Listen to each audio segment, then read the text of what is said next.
Welcome to the Media Navigators, brought to you by the World Media Group. My name is Belinda Barker and I'm the Chief Executive. And in this series, we talk to key influencers in advertising from around the world. And today I'm talking to Kieley Taylor, who's the Head of Partnerships for GroupM and also a guest lecturer at NYU. So good morning, Kieley. Good morning.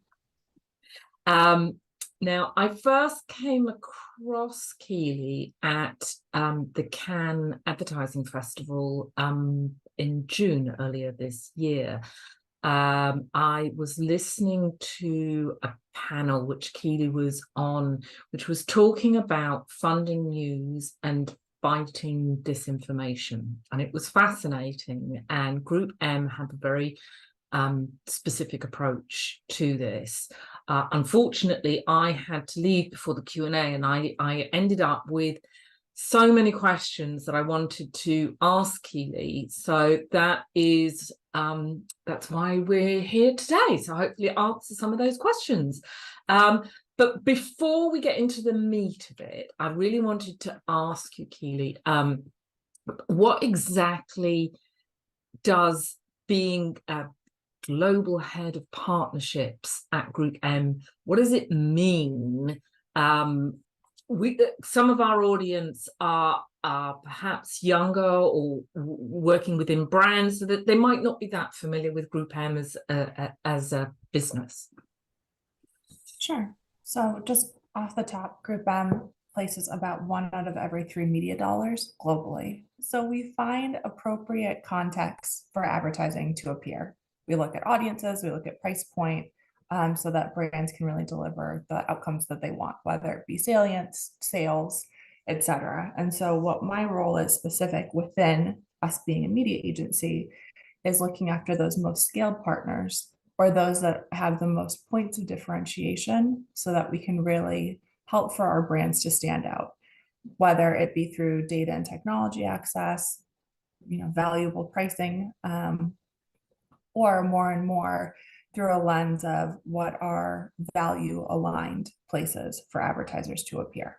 And so it's a global role. How do you work with the different parts of GroupM around the world? So you can imagine I don't get more than 24 hours in my day. So it's much more about approaches for each different investment leader in their respective market to take and inform kind of a tiering of what is the most valuable types of things, what are the types of questions, so we can have consistent codification around partner assessment, even though they might be very distinct in a local market. Looking at journalistic enterprise, serving local communities is one of those places. It's more a matter of having a consistent frame of reference than that I'm dialing the phone at all hours of the day and night. You have your 5 pillars, investing in the future, of which one of which is responsible journalism, which is really the one I want to dig into. The other 4 are potentially, I hate to say, obvious makes it sound that sounds cynical in some way, and I don't mean that in a cynical way, but they are. You hope things like sustainability and DEI are things that are top of everyone's brain. But perhaps you could just give us a flavour of what those 5 key pillars are in your framework, and then we can kind of get to that in journalism point. Yeah, absolutely.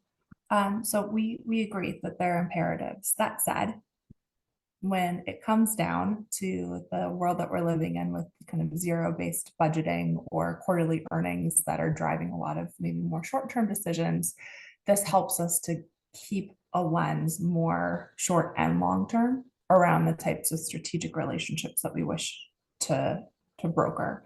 So responsible journalism, as you mentioned, brand safety and suitability, diversity, equity, and inclusion, environmental sustainability, and data and AI ethics are the 5 different pillars.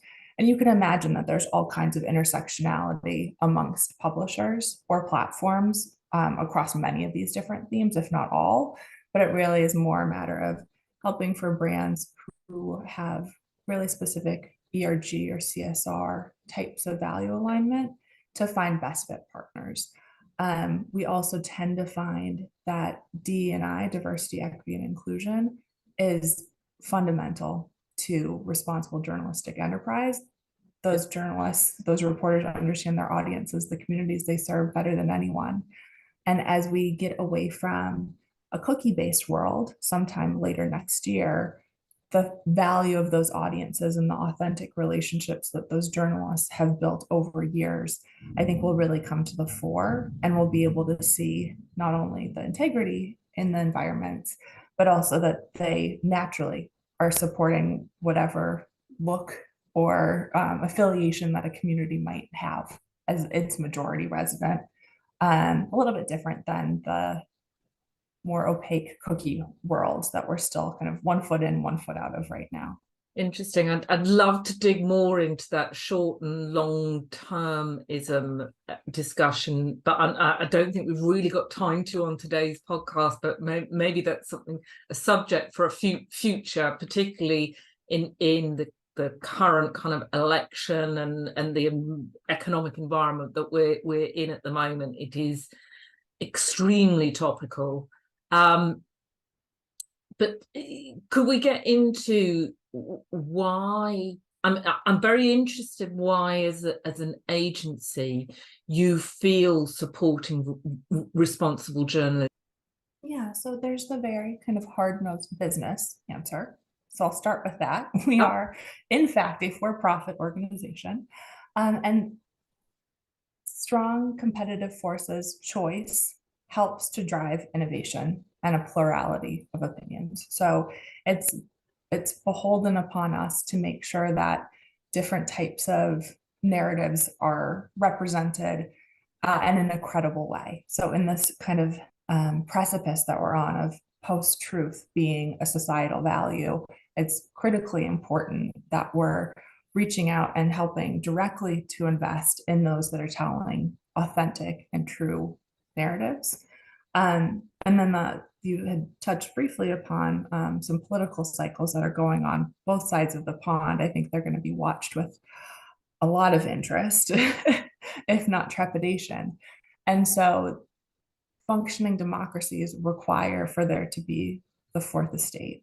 And so not to get overly lofty, but given the privileged position that we have to place as much media investment as we do, we really do find it to be imperative to continue to be a cornerstone in support of those that hold truth to power in democratic and functioning societies. I've spoken to a number of leaders over time, and I guess where it falls down is that the uppermost layer, I think conceptually all understand and get this, but then when it comes to the actual where the dollars are going to, it somehow falls out of the equation.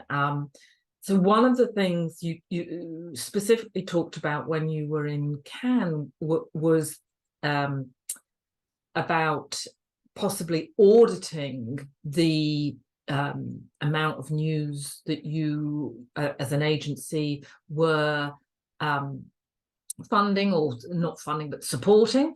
And I'd love to know a bit more about how you can apply that and how you can make that work. Sure. So it's certainly more straightforward within digital and programmatic. The kind of post reporting, everything is done on basically a 24-hour cycle, if not more frequently. So having a sense of how the dollars or pounds, I mean, pick a currency, are stacking up, it's a little bit more straightforward. What we do tend to find, and I am a little bit more of a pragmatist in this sense, is that dollars might be going to a publication that supports a newsroom, but also supports lifestyle or sports news content, or kind of all of these more easily found to be suitable places for brands.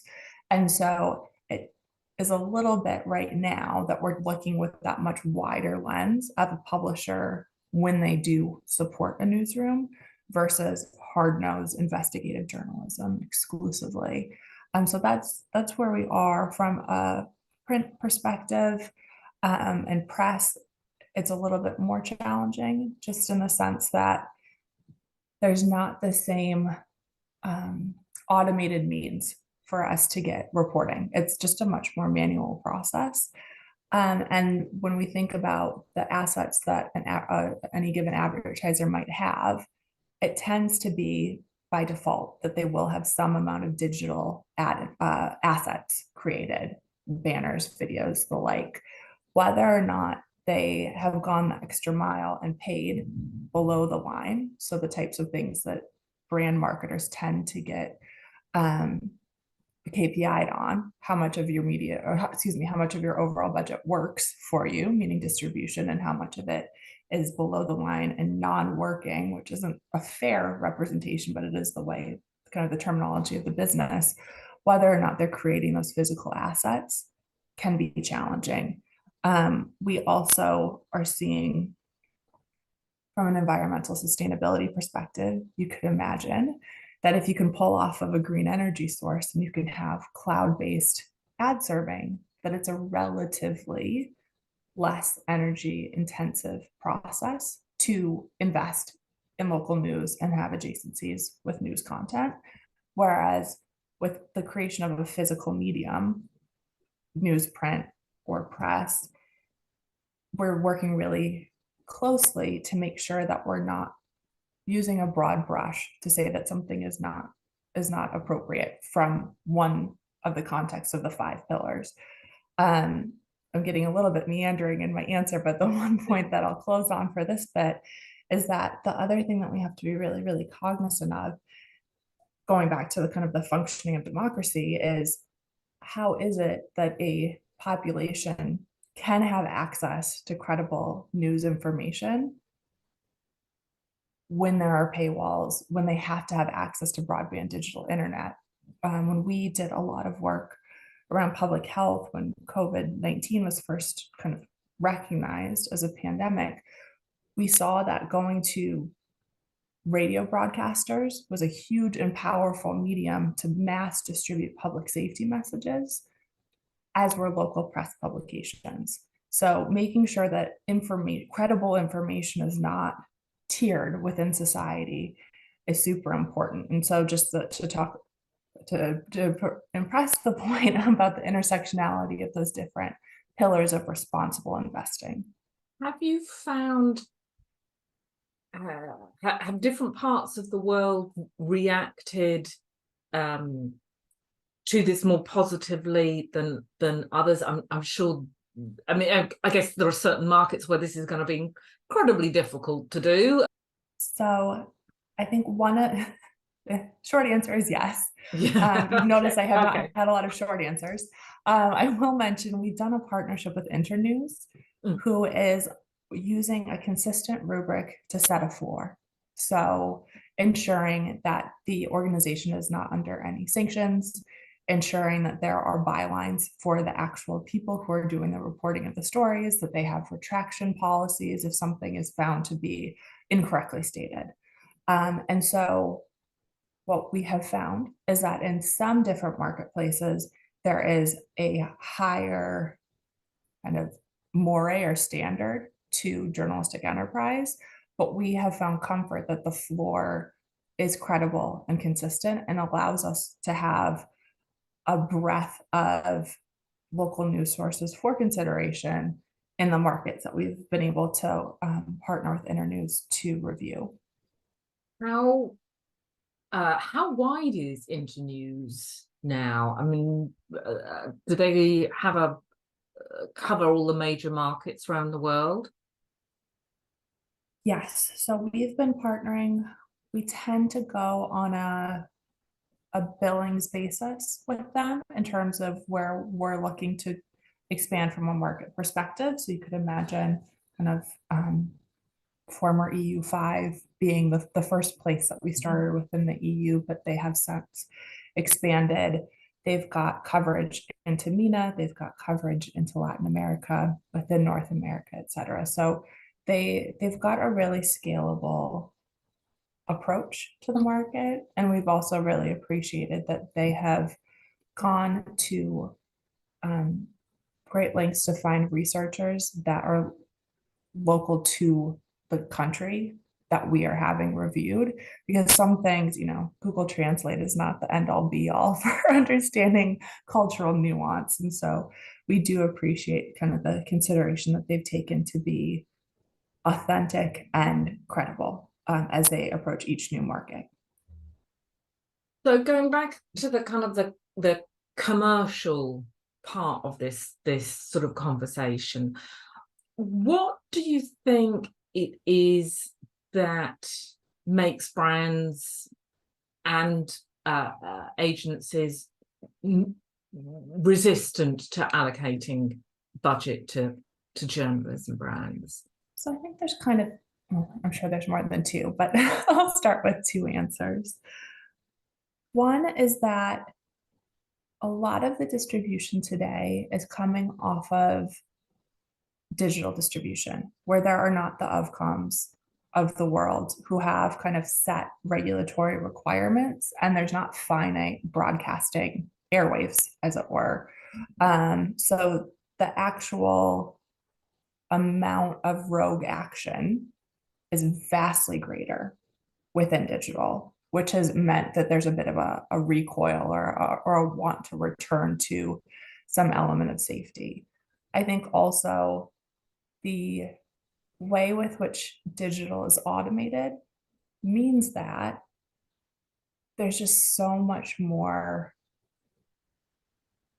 visibility when there is a poor adjacency. And one of the things that I've kind of personally struggled with is, while there is a halo when we are in these reputable news environments, and it tends to be a more educated reader, it tends to be higher household income, it's a lot of the hallmarks of a really valuable audience to convene for an advertiser. The screenshot risk to the reputation that advertiser might see so it gets reported in the news as bad adjacency, tends to escalate much more highly in their organization than any kind of goodwill they happen to have an ad in a local publication. So it's disproportionately towards the negative from a risk perspective in most thinking. That's not to say that it can't be reframed. Again, I think there's so much opportunity if it was wrapped within DE&I as the narrative about why news, or if it was just common sense. It's a large-scale audience, it's a good price point, and they're your shopper, they're your buyer. So we're trying to find that right angle in that isn't news is the right thing to support because democracy, and you should, but making either about business growth in the context of this is an audience that shops at your local retailer, you've got trade relationships there, you're on discount that week. It's all the sense in the world to really, have a ton of impressions delivered in that specific area, or this is an easy way in that is authentic to a community that you want to have a richer and deeper connection with. So it's finding out that right angle while we continue to refine from the really broad stroke blocking technologies and get to a much more nuanced place just as an industry as a whole. Is there a role that we by that I mean the publishers should be playing in that reframing? Is there something? I mean, obviously it's an area we try and talk to, but is something else we should be doing? So I was recently at another panel discussion on the same topic, and one of the two things that I implored for publishers to think carefully about. One thing was for those that have programmatically accessed inventory to really look hard about all of the different resellers or demand sources that you might have convened over the years. I understand that it's a very challenged business environment and decision to take, but the less middle actors you have, the more favorably you will look in some of the environmental sustainability reporting. And I want to make sure that there's an awareness so that you can cut out kind of immaterial actors and you can have a lesser carbon footprint, because in programmatic, there are some kind of hard decisions that are being taken based upon rudimentary data and not looking at the broader context of the reputation of the journalistic enterprise. The other bit is to really make sure that you use this time now as applicable to local laws, so GDPR and the like, for getting consented first party data.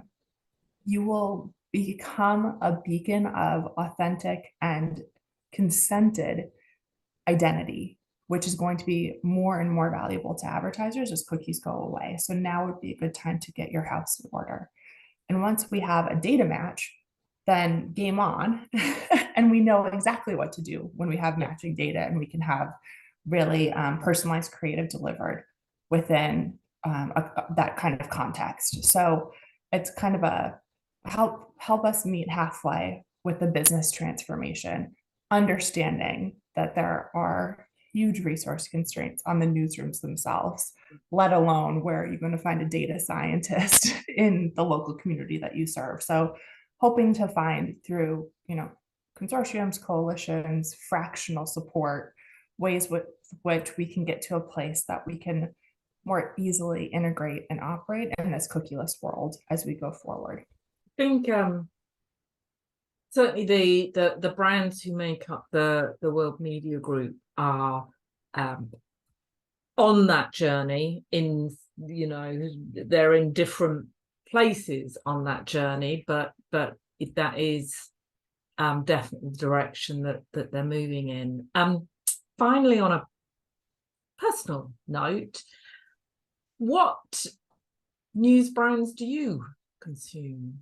So I tend to consume more kind of middle political news brands. So kind of and you hear my accent, I'm American. It tends to be things like Bloomberg, Reuters, for more kind of help me understand how my client's business is operating, help me understand politics without such a sharp lean. And then I really enjoy kind of the longer form, like Wired, Fast Company, like, when I'm not chasing a 2-year-old child, I like to really understand the direction and the future of technology, because it pairs so closely with what I do for a living. Wonderful. That's been fascinating. Thank you so much, Kieley. And I really do hope we get to have that conversation about long and short termism, because I think that would be fascinating. So yeah, thank I'd you so welcome much for your time. Now, the next World Media Group podcast is going to be focusing on advertising and marketing in the Middle East, which is an incredibly vibrant and just fascinating marketplace. So I'm really looking forward to learning more about that myself personally, and I hope you'll join me. Thank you very much. Thanks, Kieley. Thank you.